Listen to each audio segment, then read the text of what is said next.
Bonjour Julien, sujet ô combien passionnant, on enchaîne avec cette dernière keynote. On a 30 minutes. Merci. Non, 45 minutes. 45 minutes, c'est noté. Merci. Bonjour à tous. Donc Julien Bonnel, je suis président de Blockchain Innov. Je vais appeler Maxime de Garden Lab à venir sur scène. Donc Garden Lab qui a accompagné le salon YCF pour la mise en œuvre d'une opération Web3 NFT.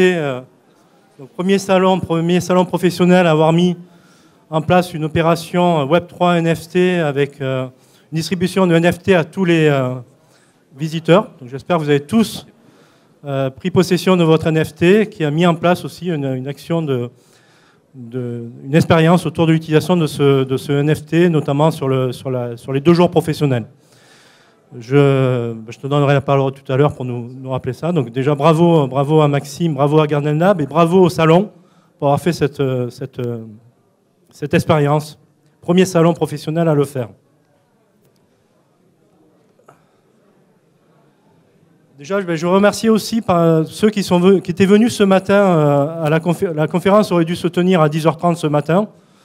Elle a été reportée à 16h30, donc j'en ai vu plusieurs qui ont passé la journée pour pouvoir participer. Merci beaucoup. Donc avant de rentrer dans le vif du sujet, donc je voudrais rapidement présenter l'association Blockchain Innov. Donc l'association Blockchain Innov est une association de loi 1901 qui est née sur la Côte d'Azur, qui est azuréenne et qui a aujourd'hui son siège sur Cannes, qui s'est fixé 3 objectifs. Premier objectif, explorer et promouvoir les usages et les innovations de la blockchain au sens très large. Premiers usages, on va le voir ensuite, c'est la crypto, mais ensuite il y a beaucoup d'autres usages en termes de sécurisation, de traçabilité, de tokenisation, de Web3, de NFT, de métaverse. Donc notre volonté, c'est d'en faire la promotion. Deuxième mission de l'association, c'est d'organiser des événements. Troisième mission de l'association, c'est d'animer, mettre en relation une large communauté d'acteurs et d'usagers de la blockchain. Et c'est ce qu'on va retrouver dans notre gouvernance aujourd'hui. On a aussi bien des experts technologiques de la blockchain que des experts métiers, des académiques, des juristes, des comptables et des personnes qui ne comprennent rien à la blockchain. Et l'idée, c'est que on soit une association qui permette de rassembler aussi bien les sachants que ceux qui veulent monter plus en compétences sur ce sujet-là, qui va avoir beaucoup d'impact dans les années à venir. C'est ce que je vais essayer de vous montrer. Et c'est la particularité de notre association, qui s'est fixé beaucoup d'objectifs pour arriver à atteindre ces 3 missions, en termes de travaux de publication, d'acculturation, de sensibilisation, de networking, d'animation, de mise en relation, d'événements. En termes d'événements, on a beaucoup de formats. On a les afterworks qui permettent de mettre en relation notre communauté, les différents profils, hein, aussi bien acteurs qu'usagers. Des afterworks aujourd'hui qu'on fait un peu de partout en France. Premier afterwork a eu lieu à Cannes. Aujourd'hui, il y en a à Paris, il y en a à Marseille, il y en a à Montpellier, il y en a à Lyon, il y en a à Pau, il y en a à Toulouse, Bordeaux et bientôt à Lille aussi. Donc une communauté qui ne fait qu'accroître sur la France entière. Les prochains afterworks, justement, pour ceux qui sont sur Cannes, le 23 février à Cannes et le 9 mars à Montpellier. Je ne sais jamais s'il y a des personnes de Montpellier. Ensuite, on a des formats différents qui se nomment les After Web 3, qui sont plus dans des formats Keynote. On va acculturer, sensibiliser sur des thématiques, sur des usages de la blockchain. Et on va mettre en avant des projets issus de la communauté Blockchain Innov. On a beaucoup d'interventions aussi dans un certain nombre d'événements pour acculturer à l'utilisation de la blockchain. Par exemple, la journée de la neutralité avec le pôle de compétitivité Innov Alliance sur l'utilisation de la blockchain en termes de traçabilité. Par exemple, avec l'Université Côte d'Azur sur les impacts sur le numérique et la durabilité, donc les impacts environnementaux des technologies et de la blockchain notamment. On va acculturer aussi dans des grands groupes comme Amadeus. On organise un certain nombre d'événements avec des partenaires sur de nombreuses thématiques, aussi bien sur les cryptos que sur les NFT, que sur les métaverses. On anime aussi des émissions web pour que tout le monde puisse assister à ces événements. Et on a une visée internationale. On était partenaire cette année du premier village Web3 tokenisation qui s'est tenu sur le salon, le CES, plus gros salon mondial d'innovation électronique grand public à Las Vegas, début janvier. On vient d'organiser un événement qui s'est terminé hier, international, où, avec des partenaires sur 3 continents, l'Afrique, l'Amérique du Nord et sur l'Europe, on a animé un certain nombre d'événements. On va organiser pour le 20 mars, pour la journée internationale de la francophonie, un ensemble d'événements qui vont se tenir aussi sur, on l'espère, peut-être 4 continents. Voilà, donc forte croissance de l'association. Association qui est ouverte aujourd'hui à tous, aussi bien aux individus, avec une cotisation symbolique de 15 € qui permet à tout le monde de nous rejoindre, et des cotisations qui vont s'adapter à la taille des entreprises et des organisations qui souhaitent s'associer à notre association. Ça, c'était la partie introduction. Je vais revenir dans le vif du sujet. La blockchain.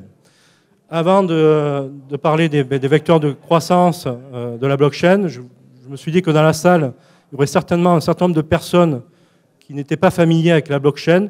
Je vais essayer en quelques slides de resituer les technologies, de les présenter de manière simple. Donc comment ça marche? De manière très simplifiée, 2 entités s'accordent sur une transaction, 2 personnes, 2 entreprises.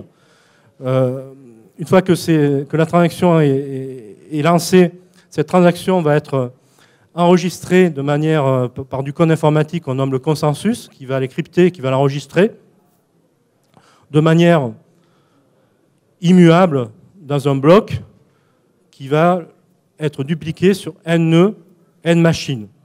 Ce qui va rendre cette donnée inaltérable. On ne va plus pouvoir la modifier. Et c'est sur ces règles-là que repose le premier usage en fait, de la blockchain, qui est le Bitcoin, qui est né en 2008. De manière un peu plus compliquée, on a des wallets qui représentent chaque entité en fait, un wallet. Et ensuite, c'est des transactions qui vont permettre d'échanger de la valeur entre chaque wallet. La force de la technologie, c'est de pouvoir, sans intervention humaine, rien qu'avec du code informatique, faciliter, gérer des transactions digitales qui, sans autorité centrale, vont pouvoir fonctionner toutes seules. Le but du Bitcoin, c'était de mettre en place un système des actifs de valeur qui fonctionne sans banque, donc sans autorité centrale. Ça repose sur des technologies qui sont totalement transparentes, puisqu'elles sont open source. Le code est accessible à tout le monde. Le code est auditable. Et tout est transparent dans les blockchains, on va dire dans les blockchains publiques. Et pour finir, tout cet ensemble de propriétés, de technologies vont faciliter, vont permettre d'assurer la confiance entre les différentes parties prenantes qui vont utiliser la blockchain. Aujourd'hui, on vit dans un monde digital où il y a de plus en plus de transactions digitales. On a de plus en plus d'acteurs qui sont en même temps partenaires et concurrents. De pouvoir fonctionner sur des systèmes qui ne dépendent pas d'un acteur principal, ça ouvre beaucoup de portes. De la même manière, on voit qu'aujourd'hui, le web est très centralisé, repose sur quelques acteurs qu'on nomme les GAFAM pour le monde occidental, les Google, les Amazon, les Facebook, les Microsoft. La blockchain ouvre des propriétés, ouvre la décentralisation et permet d'envisager beaucoup plus de décentralisation à terme. Et c'est pour ça que la blockchain, très rapidement, par des organismes internationaux, a été identifiée comme un des piliers de la 4e révolution industrielle, notamment le Forum économique mondial, World Economic Forum, l'a positionné parmi les technologies qui auraient un impact fort sur la 4e révolution industrielle, par ses propriétés en tant que registre décentralisé et inaltérable, par ses propriétés liées à la gestion des identités et des personnes. Nous qui vivons dans un monde, on va dire, occidental, on a des fichiers qui ont été mis en place depuis de très longues années. On a des fichiers d'identité nationale, on a des fichiers de sécurité nationale, on a des fichiers d'étudiants. Mais dans beaucoup de pays en voie de développement aujourd'hui, il n'y a pas ces fichiers-là. Il n'y a pas de fichiers d'identité nationale, il n'y a pas de fichiers cadastraux, il n'y a pas de fichiers de sécurité sociale. Là, on a des technologies qui apportent ces capacités-là. Quatrième pilier de la révolution industrielle, par ses fonctionnalités en termes de produits et services financiers. Premier usage de la blockchain, le Bitcoin. Et ça en découle pilier de la quatrième révolution industrielle via sa capacité à gérer des actifs décentralisés. Et de ce fait, les usages de la blockchain sont très nombreux. Via la crypto, la monnaie, c'est ce qui est le plus connu. On va pouvoir utiliser ces fonctionnalités en termes de traçabilité, de gestion d'identité, de sécurisation dans de nombreux secteurs d'activité, dans le retail, dans la logistique, dans les services, dans la santé, dans les mondes financiers, dans les industries créatives et culturelles, dans le sport. Les usages sont très nombreux. Je vais en présenter quelques-uns ensuite. Pour revenir un peu à l'histoire de la blockchain, donc la blockchain 1.0, c'est le Bitcoin 2018. Un livre blanc qui décrit un ensemble de technologies, du code source, open source, mis à disposition de tous les développeurs qui veulent participer à l'évolution de ces technologies. Ça constitue le Bitcoin et les premiers usages rapidement se mettent en place. 2019, premier achat d'une pizza par du Bitcoin. Et puis très rapidement, il y a des sites à l'époque du dark web qui ont vu les intérêts d'utiliser ce genre de technologie, qui ont commencé à les utiliser. 2011, une situation assez particulière. Les États-Unis qui ont cherché à s'assurer que le Bitcoin ne pourrait pas servir à financer du terrorisme, ou notamment, qui a mis en place des réglementations, des régulations leur permettant d'avoir une visibilité sur ce qui se passait sur le Bitcoin, qui a mis fin à tout ce qui avait pu se constituer dans le dark web, l'utilisation un peu frauduleuse du Bitcoin, qui a lui-même rendu le Bitcoin, qui a donné la valeur au Bitcoin parce qu'ils ont remis aux enchères tous les Bitcoins qu'ils avaient pu confisquer. Et c'est ce qui a permis une multiplication des usages du Bitcoin et des forks. Les forks, en fait, comme ça repose sur de l'open source, il y a beaucoup de duplications de blockchain, en fait. Donc Bitcoin, il y a le Bitcoin Cash, il y a plein d'autres Bitcoins qui se sont constitués, et les cryptos se sont multipliés.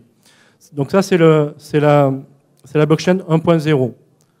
La blockchain 2.0, elle est arrivée 7 années plus tard, en 2015, avec Ethereum, qui a décidé de rajouter des fonctionnalités en se disant la blockchain c'est bien, ça permet de gérer des wallets, des transactions, ça permet de gérer une crypto-monnaie, un usage Bitcoin, mais les usages sont très limités.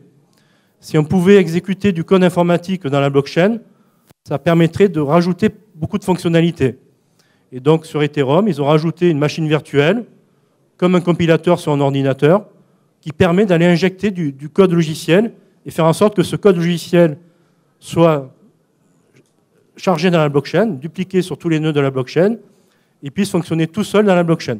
Bon, ce n'est pas les mêmes capacitifs que ce qu'on va trouver en termes de code informatique pour faire des logiciels qu'on a aujourd'hui sur nos ordinateurs ou sur le web, mais c'est des logiciels qui permettent de faire des calculs, qui permettent de vérifier des algorithmes. Il y a un langage de programmation. Il y a des langages de programmation.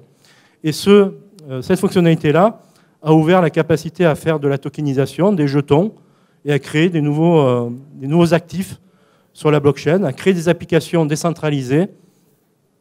Et on va le voir ensuite, donc à multiplier les usages. On est encore, on va dire, à cette ère de la blockchain 2.0, mais avec aujourd'hui, 7 ans après, en 2022-2023, on va dire une blockchain 3.0 qui est en train de se constituer et qui vient faire la liaison en fait entre les différents mondes digitaux. On a vu que ces derniers mois, il y a de nouveaux concepts qui sont apparus, notamment les métaverses, où il y a besoin d'interopérabilité entre les différents systèmes. Il y a besoin aussi de monétisation. Le métaverse, ce n'est pas nouveau, ça a une vingtaine d'années. Il y a beaucoup de métaverses Second Life qui existaient il y a très longtemps, mais ces métaverses n'ont pas su se développer précédemment parce qu'ils n'ont pas su mettre en place des mécanismes de monétisation, n'ont pas mis en place de mécanismes d'interopérabilité des données, et la blockchain apporte ça. On voit aussi de plus en plus d'usages aujourd'hui, la blockchain, et notamment les jetons numériques, vont permettre d'interagir entre le monde digital et le monde physique. Exactement l'opération qui a été mise en place sur le salon, ces 3 jours. Hein. Chaque participant pouvait bénéficier d'un NFT, qui était un actif digital en fait. Et grâce à l'utilisation de ce NFT et à son usage, on pouvait gagner des lots physiques dans des hôtels, dans des restaurants, dans des commerces cannois. Et là, on voit qu'il y a une liaison digitale, physique. Et donc la blockchain 3.0, c'est l'interaction entre les différents mondes digitales et l'interaction aussi entre le monde digital et les mondes physiques. Et je vais y revenir.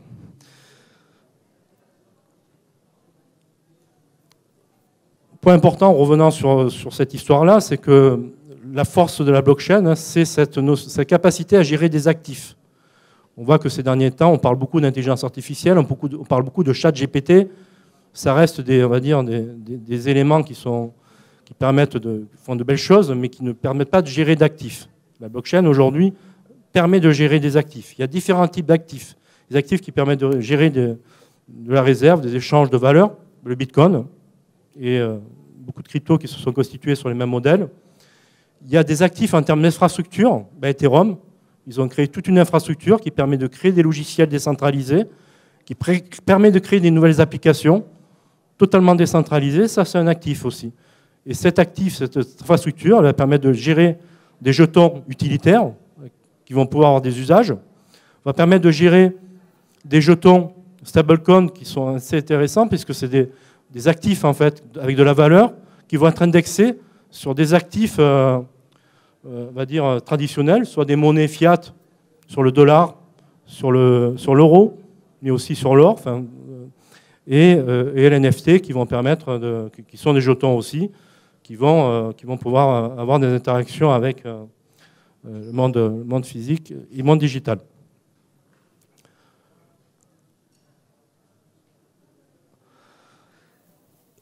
Les cryptoactifs, justement, on a beaucoup parlé ces derniers mois on va dire, de la crise, du fait que sur la partie spéculative liée aux cryptos, il y a eu de grosses chutes. Hein.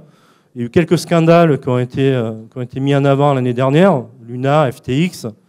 Mais ce qu'on identifie aujourd'hui, c'est que malgré tout ce qui puisse passer, rien que si on regarde de la France, il y a de plus en plus d'épargnants, petits épargnants aujourd'hui, qui investissent dans des crypto-monnaies. Aujourd'hui, on considère que 8% des épargnants ont investi dans des cryptos, des NFT, des actifs numériques liés à la blockchain. Et on le voit aujourd'hui au quotidien. Quand on regarde BFM Business, en quelques années, on ne voyait que de la bourse. Aujourd'hui, on voit des crypto-monnaies, on voit de la bourse, on le voit au quotidien. On voit aujourd'hui aussi que des gros organismes internationaux qui gèrent les actifs traditionnels en finance, hein, BlackRock par exemple, ou JP Morgan, utilisent de plus en plus les technologies blockchain. On a de plus en plus de dispositifs, de mécanismes financiers qui sont associés à de la blockchain. Certains posent totalement sur la blockchain. Certains, comme les ETF, vont venir s'associer à des actifs numériques. Donc il y a une évolution très forte, il y a une évolution en termes de classe d'investissement des cryptos et des actifs numériques liés à la blockchain. Mais c'est un des points noirs de la blockchain, hein, c'est cet aspect spéculatif qui a fait que beaucoup, ces dernières années, on a vu qu'il y avait des taux de croissance qui étaient assez importants. Beaucoup ont vu plutôt la blockchain comme un moyen de s'enrichir. Et qui dit enrichissement, qui dit valeur d'argent, dit escroc. Donc là, dernièrement, on a FTX qui a fait l'actualité, hein, une société qui a fait disparaître en quelques heures 10 milliards de dollars, qui était un des fleurons soi-disant de la blockchain. Mais en fait, ce n'était que des escrocs qui a mis en place une plateforme qui n'avait rien de blockchain, qui était totalement centralisée, qui prenait de l'argent, qui allait soi-disant investir dans les cryptos, qui ne le faisait pas. Et ça a porté un coup assez fort ces derniers mois, ces dernières semaines. Mais c'est pour ça que nous, en termes d'association, on tient beaucoup à faire de la culturation. C'est aussi beaucoup lié au fait que comme ça reste des technologies très peu connues, des escrocs peuvent arriver et créer une plateforme mondiale utilisée par des millions d'utilisateurs, faire croire qu'ils prennent de l'argent et les investissent dans les cryptos sans que personne ou très peu de gens s'en rendent compte. Ou ils se permettaient même de créer des faux NFT. Enfin bon, voilà. C'est important à repréciser.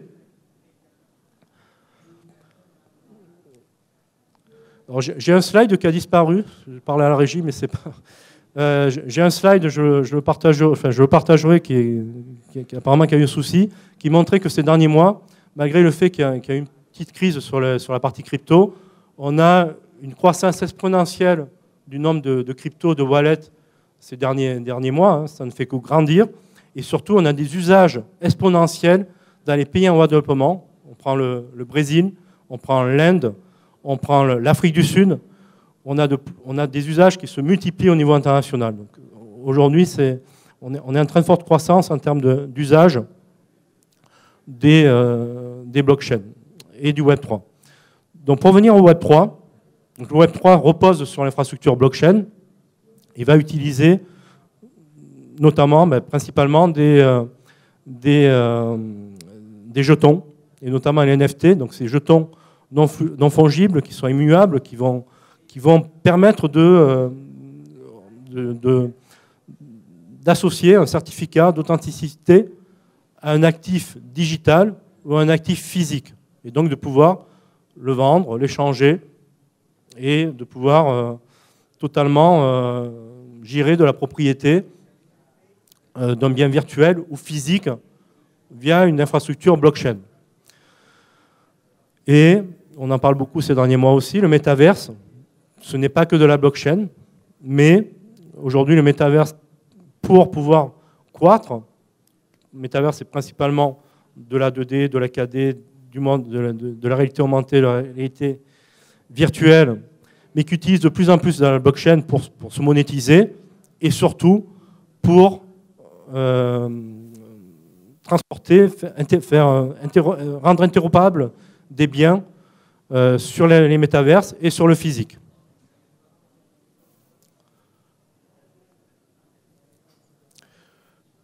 Pour sensibiliser justement sur l'évolution du Web3 et quelques chiffres clés, on considère aujourd'hui qu'on est à 9 milliards, et malgré la chute de la valeur spéculative des cryptos, on est à 9 milliards de volume de transactions sur le marché des NFT. En 2020, fin 2020, on était à 500 millions.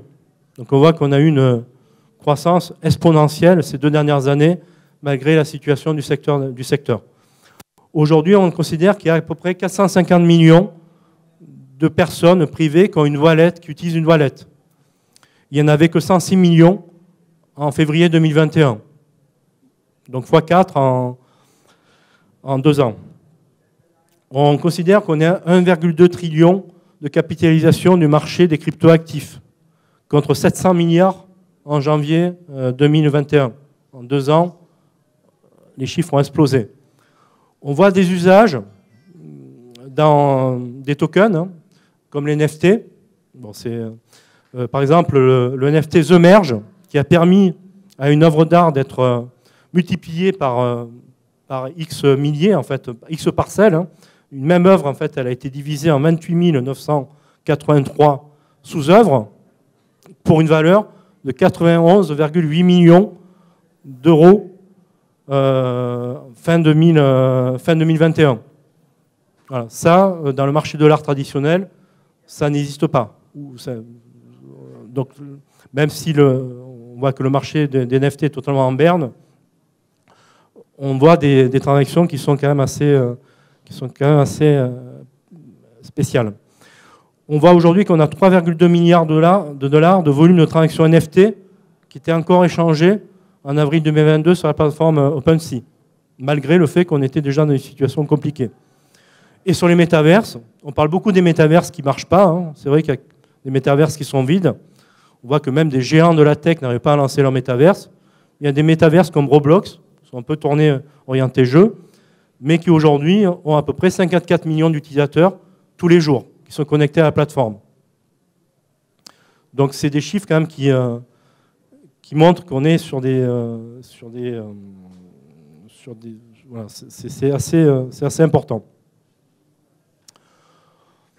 Et on voit, pour revenir au Web 3, qu'on a de plus en plus d'usages qui sont mis en œuvre, aussi bien par des grosses marques. On prend l'exemple de Nike, qui a racheté il y a quelques mois une start-up RTFKT pour 300 millions de dollars. Start-up qui en fait qui fabrique des NFT, permet de créer des chaussures, les mettre en NFT et pouvoir les transposer dans des métaverses, dans Roblox et d'autres. On voit aujourd'hui que Carrefour, le Carrefour, Casino, et ils sont nombreux à le faire aujourd'hui, ont acheté des parcelles de terrain dans différents métaverses. Certains n'ont pas choisi les bons, mais ils investissent le terrain. On voit que des artistes comme Booba, aujourd'hui, vendent leurs œuvres digitales via un NFT. Et ils arrivent, on voit qu'aujourd'hui, vendre des œuvres digitales par les plateformes de streaming, c'est compliqué et c'est pas si rémunérateur que ça. On voit que Booba, grâce à ces NFT, il a pu vendre pour 700 000 euros de NFT de son clip en quelques jours. On voit que des marques de luxe dupliquent aujourd'hui un double numérique de leurs produits, comme Gucci par exemple. Gucci qui, dans certains pays, accepte les crypto-monnaies. Mais on voit aussi que des marques grand public sont sur ce type d'expérience. Gap, par exemple, le fait. Là, à Montréal, j'aurais pu les citer aussi. Decathlon. Vous pouvez acheter des chaussures Decathlon et avoir leur doublon numérique en NFT. Et Adidas, qui, de la même manière, a investi 1,6 million d'euros pour acquérir des parcelles dans le sandbox. Adidas, qui a lancé aussi une campagne NFT et qui, en quelques jours, a pu vendre 28,4 millions de dollars de NFT.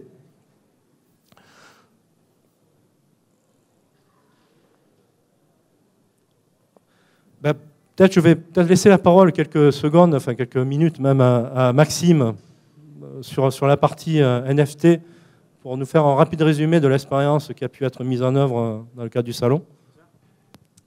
Bonjour à tous, ravi de m'exprimer devant vous. Donc, je représente Garden Lab, une jeune start-up basée à Cannes. On a à peu près 1 an d'ancienneté. Et donc nous, on voulait profiter des NFT, de la technologie qui a été développée autour des NFT, pour avoir un cas d'usage concret et rapporter les NFT un peu dans le monde réel. Donc avec mes associés, on a développé une plateforme de NFT qui permet de développer des programmes de fidélisation. Donc on vient remplacer les cartes de fidélité traditionnelles qu'on a dans nos portefeuilles par des NFT et on permet justement de faire évoluer ces NFT pour débloquer des récompenses, débloquer des avantages. Donc si vous êtes présent ici aujourd'hui, vous avez pu réclamer votre NFT à travers des QR codes ou à travers les liens que vous avez reçus par email. Et en gros, grâce à la collaboration qu'on a faite avec la ville de Cannes et avec l'organisation du festival, on a pu proposer des récompenses et des avantages à tous les gens qui ont réclamé leur NFT dans la journée de jeudi et de vendredi et qui ont commencé à participer au salon en interagissant avec des exposants ou en scannant les QR codes qui sont un peu présents autour des salles d'ateliers et de workshops.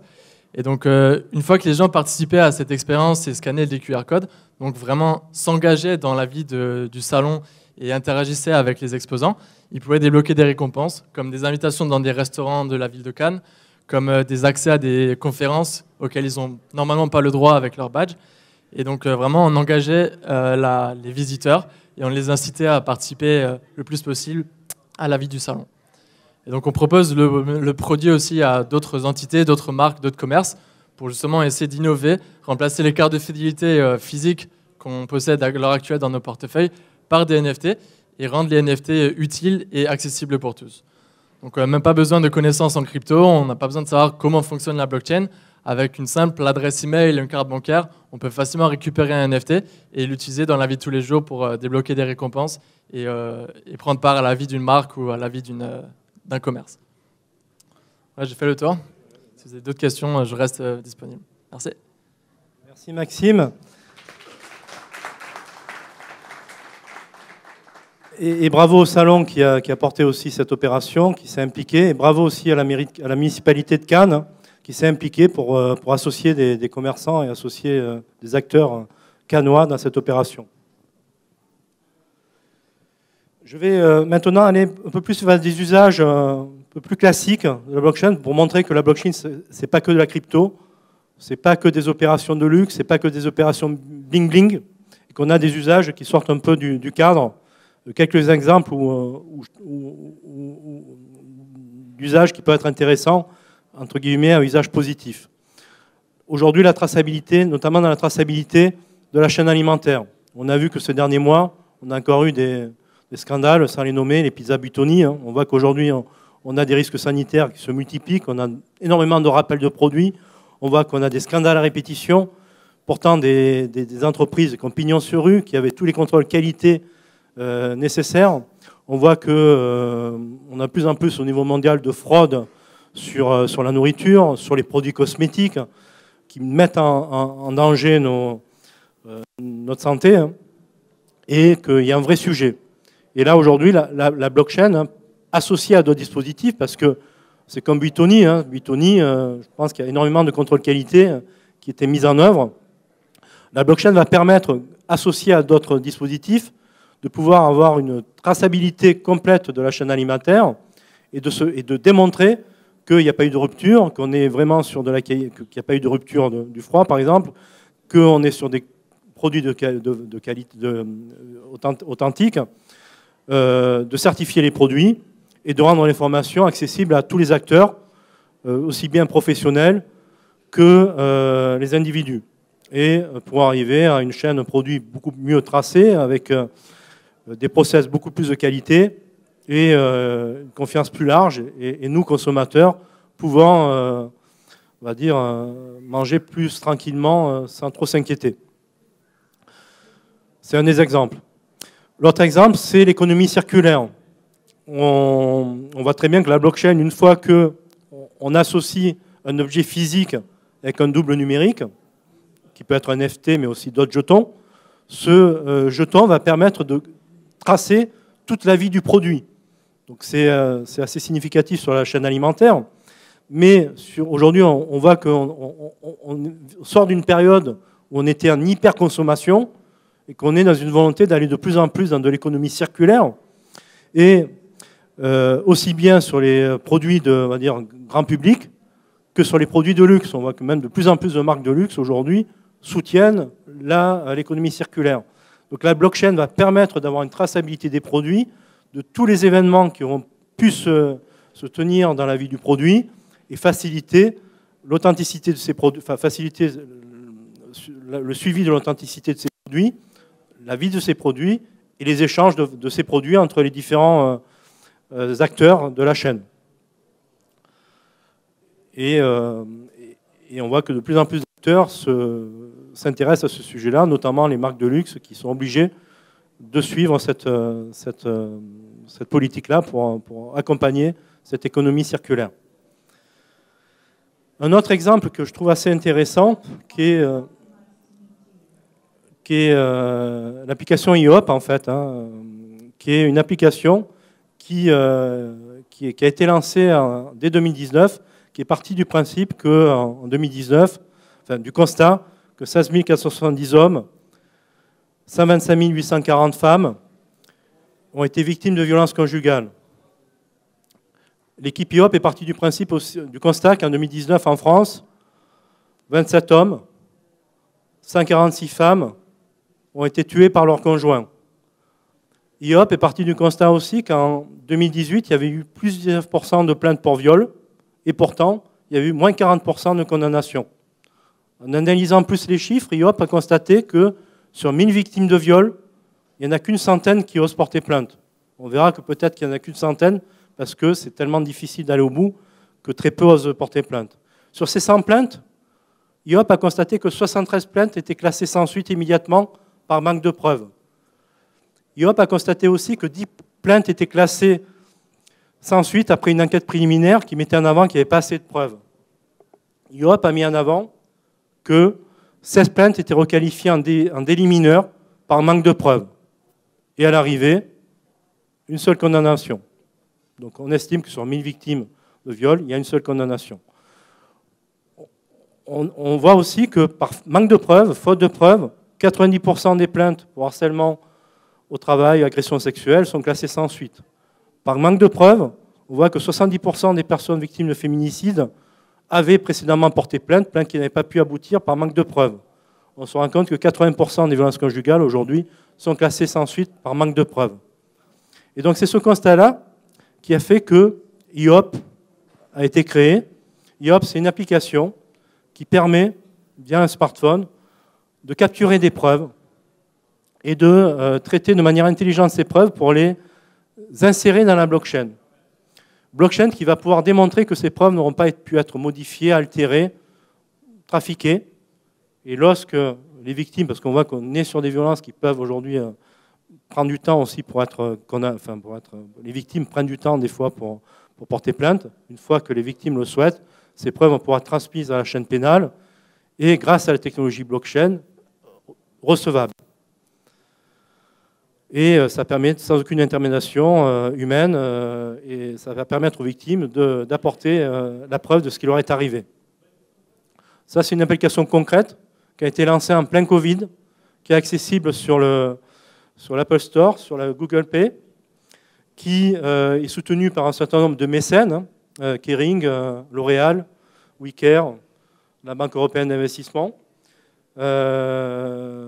qui est un pilote dans un certain nombre de territoires et qui vient compléter les dispositifs aujourd'hui nombreux dispositifs qui ont été mis en place par le gouvernement sur ce sujet qui est une cause importante, mais on voit qu'il vient apporter une réponse où il n'y en avait pas. Et nombreux pilotes et aussi près de nous le barreau de Grasse qui s'est intéressé au sujet avec pas mal d'avocats qui mettent en avant la solution auprès de leurs clients. Voilà, c'est un exemple, mais montrer que la blockchain, ce n'était pas que les cryptos, il y a beaucoup plus d'usages. Et IOP est téléchargeable. Je voulais aborder aussi, on est sur un salon sur l'intelligence artificielle qui permet beaucoup de choses, mais on voit très bien, il y a eu des exemples qui ont été montrés, que l'intelligence artificielle repose sur des données. Et en fonction de la qualité de ces données, le résultat de l'intelligence artificielle va être plus ou moins bon. Des mauvaises données dans une intelligence artificielle vont conduire à une intelligence artificielle qui va faire des mauvais choix, qui va avoir des partis pris, qui ne va pas être sécurisée du tout. Et donc la blockchain, par ses capacités de traçabilité, d'identification des entités qui participent à la chaîne de l'IA, va pouvoir rendre la chaîne beaucoup plus sécurisée. On va pouvoir avoir une chaîne d'intégration de données dans l'IA beaucoup plus tracée grâce à la blockchain, un usage potentiel. On va pouvoir automatiser des processus.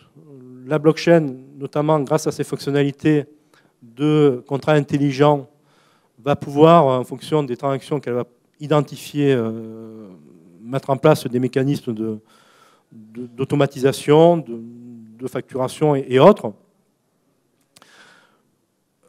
La blockchain va pouvoir faciliter l'accès à la traçabilité et à la visibilité des données qui auront pu être importées dans une IA pour l'éduquer, et donc va rendre cette IA beaucoup plus transparente et beaucoup plus fiable.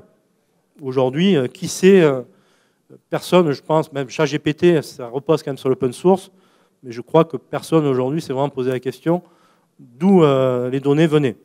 On a constaté que les données n'étaient pas si fraîches que ça, hein. Donc, mais jusqu'à preuve du contraire, pour l'instant, les sources ne sont pas encore clairement identifiées. Et grâce à ça, grâce à l'automatisation des processus, grâce à une IA plus transparente, grâce à une meilleure visibilité des entités qui viennent alimenter ces IA et aux données qui les alimentent, on aura une optimisation des coûts associés. Et je voulais dire aussi que la blockchain peut aussi capitaliser sur l'IA, puisqu'en fait elle repose sur du code informatique, notamment cryptographique, le fameux consensus dont je parlais rapidement tout à l'heure, qui permet de sécuriser l'insertion des données dans la blockchain, avec des consensus qui sont très sécurisés, mais qui sont très consommateurs d'énergie.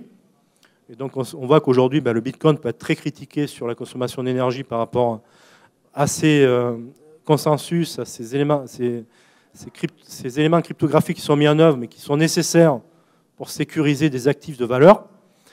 On voit que la blockchain Ethereum a fait le choix de migrer vers de nouveaux consensus qui sont beaucoup moins consommateurs en termes d'énergie, mais qui posent des questions en termes de sécurité.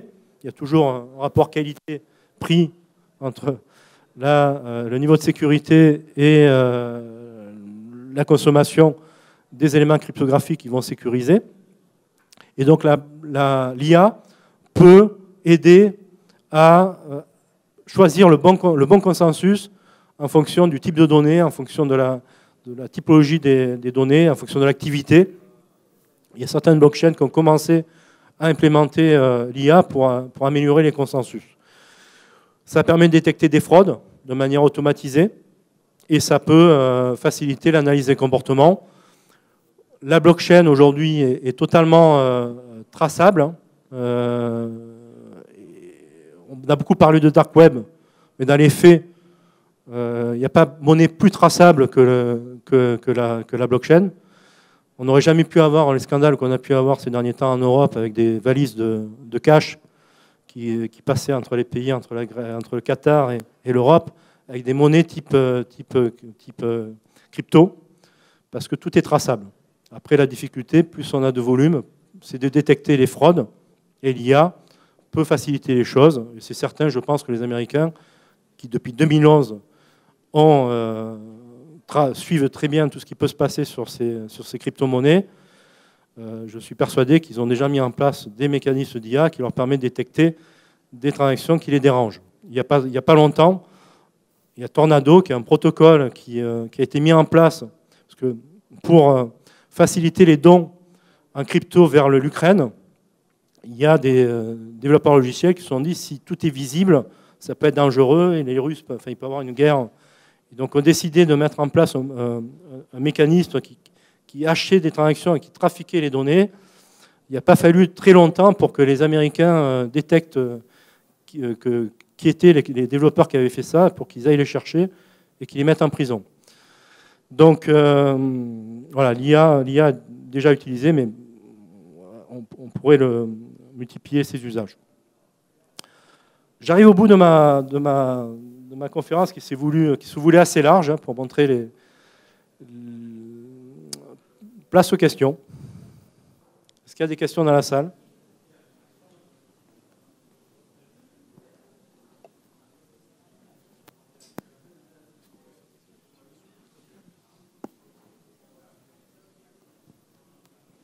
Bonjour et tout d'abord, merci pour la conférence. Moi, j'avais une question concernant l'apparition des ordinateurs quantiques. Qu'en est-il de la sécurité de la blockchain avec ces nouvelles technologies qui vont faire repenser sûrement la blockchain, peut-être à une blockchain 4.0 ? On revient sur les meilleures méthodes de consensus. Donc les consensus vont s'adapter et vont aller vers des consensus qui vont utiliser aussi les calculs quantiques. Donc les blockchains évoluent, elles ne sont pas figées. Elles évoluent en permanence. Voilà. Autre question peut-être à poser à notre intervenant Julien Bonnel. Si j'ai bien compris, le principe de la blockchain, ça repose quand même sur la duplication, la implication de l'information. Oui. Tout à fait. Et donc, j'ai quand même une question que je me pose, c'est sur combien d'ordinateurs cette information est-elle répliquée ? J'ai compris que c'était peut-être des milliers, voire des dizaines de milliers. Oui. Et donc, les cas d'usage et les applications se multipliant, est-ce qu'on ne va pas multiplier les deux par eux-mêmes et donc arriver à des nombres d'utilisation d'ordinateurs bien au-delà de ce que font les technologies actuelles, qu'on trouve déjà énergivores. Et donc, est-ce qu'il n'y a pas une limite climatique, finalement, à un usage inconsidéré de la blockchain ? Tout à fait. C'est un des vrais sujets, mais en sachant que c'est un sujet qui est vrai pour tout le numérique. Aujourd'hui, quand on lance un mail, on fait un mail, qu'on envoie un mail, qu'on regarde la télé, qu'on fait du streaming, c'est très consommateur en termes d'énergie. Donc la blockchain va remplacer des systèmes centralisés qui eux-mêmes sont très consommateurs d'énergie. Donc, la blockchain est souvent critiquée pour son aspect énergivore, sachant que l'enjeu est de mettre le bon consensus en fonction de l'usage. On a pu constater que, je prends le Bitcoin, qui est très critiqué. Le Bitcoin, qu'est-ce qu'il fait? Il gère des transactions de crypto, où il y a très peu de données, en fait. Il y a un wallet émetteur, un wallet destinataire, et une transaction qui vont être très faibles en termes de données qui vont transiter. Et il y a eu plusieurs études qui ont été sorties ces derniers mois, qui ont fait l'analyse entre une transaction Bitcoin et une transaction bancaire traditionnelle.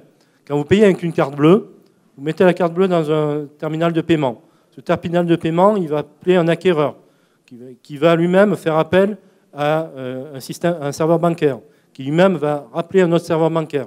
Donc tout un ensemble de transactions qui vont circuler dans le réseau pour revenir pour une autorisation ou pas de la transaction. Tout ça, c'est très consommateur.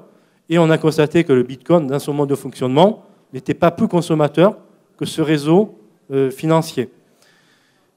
Et donc, il y a des évolutions. Ethereum, qui utilisait le même protocole que Bitcoin, consensus, pour des usages qui n'étaient pas autant aussi vulnérables que Bitcoin. Il y a plein d'usages, en fait, où il n'y a pas besoin d'autant de sécurité, a fait évoluer son consensus vers un consensus beaucoup moins énergivore. Après, sur la notion de ferme de serveurs, les machines évoluent. C'est-à-dire qu'aujourd'hui, la crypto s'est développée sur l'utilisation d'algorithmes cryptographiques qui utilisaient les cartes vidéo des ordinateurs. Ces cartes vidéo, depuis quelques années, ne font que sont optimisées. Chaque année, les fabricants de cartes vidéo, de CPU, de GPU, qui font ces calculs cryptographiques, optimisent les puces numériques, qui sont de moins en moins consommatrices en termes d'utilisation d'énergie. Ensuite, on voit de plus en plus de pays qui ont beaucoup de fermes de serveurs, notamment en Amérique du Nord, qui utilisent de l'énergie renouvelable, qui positionnent les fermes de serveurs propres à l'utilisation cryptographique derrière des barrages, et qui utilisent de plus en plus d'énergie renouvelable. Donc il y a un équilibre qui se crée dans l'utilisation de ces technologies-là. Une adaptation de la technologie, du matériel, une adaptation des algorithmes logiciels et de plus en plus d'utilisation d'énergie renouvelable. Mais c'est un sujet qui est propre à tout le numérique. Avez-vous d'autres questions, mesdames, messieurs, à poser à Julien Bonnel? Oui.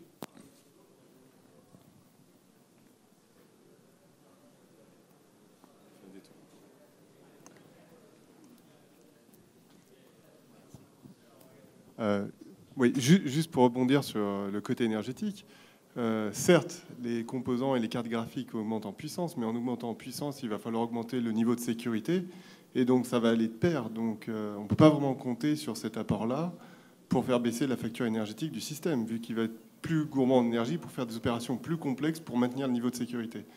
Donc ça se mord la queue. C'est un problème qui touche tout le numérique, je suis d'accord avec vous. Les usages, mais... J'aurais une autre question, en fait, j'aurais plein de questions, mais j'aurais une autre question, c'est où sont les données? C'est-à-dire au niveau c'est quelque part sur le réseau, mais est-ce que c'est sur les ordinateurs individuels de tout le monde, ou est-ce que j'ai envie de le partager? Et ensuite, est-ce qu'on peut pas, à partir de quel moment on peut casser le registre? Et est-ce que c'est pas impossible pour un grand pays de mettre suffisamment de serveurs pour casser le registre? Et quid du quantique pour casser les codes, etc. Enfin, ça, c'est un vrai problème, je pense, à ce niveau-là. C'est un vrai problème. Donc, effectivement, le Bitcoin, la première blockchain, le code est open source, le code est auditable.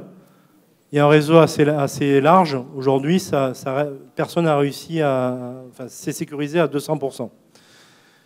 Après, comme je disais, la blockchain, c'est l'open source. Il y a énormément de blockchains qui se sont multipliées. Donc si on utilise des blockchains où il y a beaucoup moins d'usages, on va avoir beaucoup moins de nœuds, et là, ces blockchains sont beaucoup plus craquables. Après, on peut parler une journée, donc j'ai voulu faire court. J'ai parlé des blockchains les plus répandus, les blockchains publiques.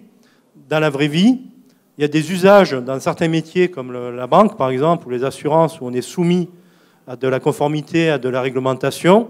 On ne peut pas se permettre de mettre en place de faire transiter certaines transactions par la blockchain qui peuvent potentiellement être minées en Iran ou en Corée du Nord. Et donc, à côté des réseaux publics, se constituent des réseaux, on va dire, privés. Les réseaux privés qui restent de petite taille, c'est des fausses blockchains, hein, de traçabilité. Ces derniers mois, dernières années, on a eu beaucoup de marques qui ont lancé des systèmes dans la blockchain. C'est plus du marketing que de la blockchain. Mais on voit qu'il y a de plus en plus, le World Economic Forum a positionné le sujet comme important, l'Europe a positionné le sujet comme important. Il y a un vrai sujet aujourd'hui d'identité numérique, d'usage, et il y a l'Europe qui travaille sur une blockchain souveraine, avec une infrastructure souveraine permettant d'héberger un nombre de nœuds assez suffisant pour que ce soit souverain. Après se posera la question, est-ce que l'Europe ne peut pas... Après, il y a l'Allemagne qui a lancé aussi une initiative locale, l'Espagne qui est la plus avancée, qui a aussi une infrastructure locale, et en France, on a l'alliance France Blockchain qui s'est lancée en juin de l'année dernière, qui a aussi cette vocation-là. Donc, les blockchains, on va dire, Bitcoin, Ethereum, aujourd'hui sont totalement, enfin, Bitcoin totalement sécurisé.